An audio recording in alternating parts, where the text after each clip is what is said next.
What if you Yeah. talk to people about your idea and people just don't see it, and you really see it? It's, so many people that have built successful businesses, everybody around them said, what are you doing? It's crazy. They're not telling the truth. They're not telling the truth.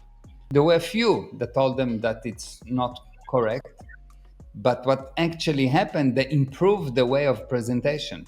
Because if people did not jump and say, wow, it's not because the people are stupid, which they might be, is because you don't know how to explain to stupid people, and you will encounter the majority of the people will be the same like those people that didn't understand you. So that's very good. Refine the idea, make it more acceptable to the public.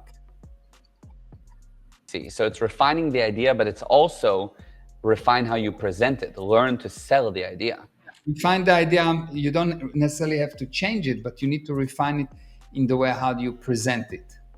It's not closed in your mind. If you cannot explain it to someone, it means that you still don't have it totally. Because if you had it totally, the other person will duplicate it automatically. Yes, I see.